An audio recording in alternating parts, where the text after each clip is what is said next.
আসসালামু আলাইকুম রহমতুল্লাহি ওবারাকাতু। ফরজ নামাজের ওয়াক্ত কোন সময় কি, এই বিষয়ে আজকে আলোচনা করব ইনশাল্লাহ। আমরা জানব ফরজ নামাজের ওয়াক্ত কিংবা সময় কোন সময়, এই বিষয়ে কোরআন হাদিস আমাদেরকে কী দিক নির্দেশনা দেয়, উলামা ইকরাম আমাদেরকে কী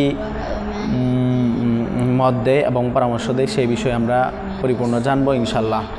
তো আজকে যে হাদিসগুলো বলবো, হাদিসটা হচ্ছে ইসলামী বিধান যে হাদিসটা রয়ে গিয়া কিতাবটি রয়েছে, সেই কিতাব থেকে আপনাদেরকে জানাবো ইনশাল্লাহ। তো মেরে মেহতারাম হাজিরিন, ফরজ নামাজের ওয়াক্ত কোন সময় কি।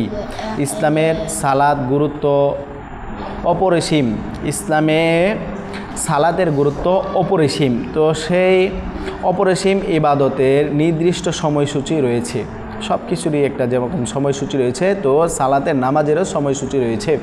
এই সময়সূচির নির্ণয় করেছেন মহান রব্বুল আলামিন আল্লাহ তাআলা রয়েছে। যে আমরা জানি আমাদের প্রভু, যে আমাদের নামাজ এবং সালাতের যে সময় রয়েছে, সময়সূচি রয়েছে, এই সময়টা একমাত্র নির্ধারণ করেছে আমাদের প্রভু, আমাদের আল্লাহ রব্বুল আলামিন। সেই জন্যই প্রত্যেক নামাজির জন্য মহান রব্বুল আলামিনের প্রত্যন্ত নির্ধারিত সময়সূচি জেনে সালাত আদায় করা ফরজ। এই মর্মে মহান রব্বুল আলামিন পবিত্র কুরআনে ইরশাদ করেন, বিসমিল্লাহির রহমানির রহিম, ফাইদা কদাইতুমুস সালাতা ফাযকুরুল্লাহা কিয়ামান ওয়া কুউদান ওয়া আলা জুনুবিকুম ফাইদা তামান্নাতুম ফাকিমুস সালাহ ইন্নাস সালাতা কানাত আলাল মুমিনিনা কিতাবাম মাওকুতা। অর্থপর যখন তোমরা সালাত সম্পন্ন করো তখন দণ্ডায়ন অপবিষ্ট ও শায়িত অবস্থায় আল্লাহকে স্মরণ করো। অপবিষ্ট ও শায়িত অবস্থায় আল্লাহকে স্মরণ করো। অতঃপর যখন বিপদমুক্ত হয়ে যাও তখন সালাত ঠিক করে আদায় করো। নিশ্চয় সালাত মুসলমানদের উপর ফরজ নির্দিষ্ট সময়ের মধ্যে। নামাজের সময় সম্পর্কে বহু হাদিসে রয়েছে, এর মধ্যে হইতে শুধু একটি হাদিস আমরা উল্লেখ করলাম।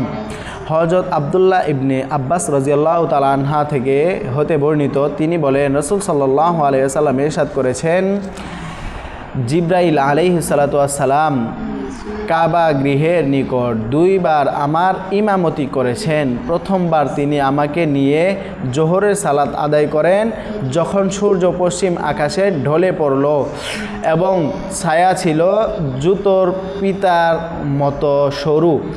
আর আমাকে নিয়ে আসরের সালাত আদায় করেন যখন প্রত্যেক বস্তুর ছায়া তার সমপরিমাণ 1 গুণ হলো।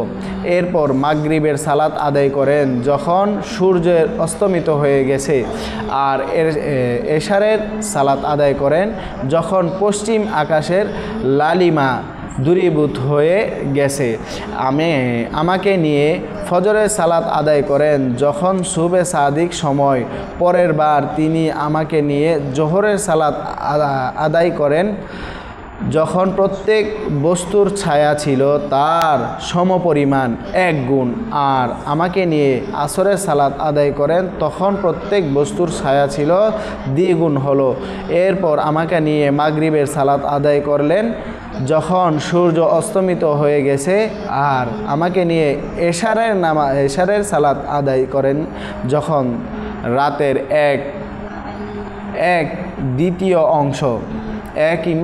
দ্বিতীয় অংশে পূর্ণ হলো।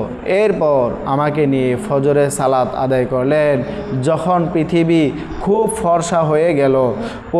পরিশেষে জিবরাইল আলাইহিস সালাতু ওয়াস সালাম আমাকে লক্ষ্য করে বলেন, হে মুহাম্মদ সাল্লাল্লাহু আলাইহি ওয়াসাল্লাম, এটাই হচ্ছে আপনার সালাত আদায় করার নির্ধারিত সময়, আর আপনার পূর্ববর্তী নবীগণেরও সালাত আদায় করার এটাই ছিল নির্ধারিত সময়। সুতরাং আপনার জন্য নির্ধারিত ওয়াক্ত হলো 2 সময়ের মধ্যে, এই 2 সময়ের মধ্যবর্তী সময় ইনশাআল্লাহ। মেরে মুহতারাম হাজরিন, রাসূল সাল্লাল্লাহু আলাইহি ওয়াসাল্লামকে জিবরাইল নিজে এসে জিব্রাইল নিজে এসে দেখিয়ে দিয়েছেন কোন সময় নামাজগুলা, জিব্রাইল নিজে ইমামতি করেছেন মক্কা শরীফের মধ্যে। রাসূল সাল্লাল্লাহু আলাইহি ওয়াসাল্লাম তার পিছনে মুসল্লি হিসেবে নামাজ পড়েছেন এবং কি তাকে শিখিয়ে দিয়েছেন রাসূল সাল্লাল্লাহু আলাইহি ওয়াসাল্লামকে কীভাবে নামাজ পড়তে হবে এবং কোন সময় নামাজ পড়তে হবে। মেরে মুহতারাম হাজরিন, এই হাদিস থেকে আবু দাউদ শরীফ রয়েছে এই হাদিসের মধ্যে এবং কি মিশকাত শরীফের মধ্যে এই হাদিসের অসংখ্য বর্ণনা রয়েছে। সেই জন্য মেরে মুহতারাম হাজরিন, এমনই গুরুত্বপূর্ণ বিষয়গুলো প্রতিনিয়ত আপনাদের খেদমতে তুলে ধরছি।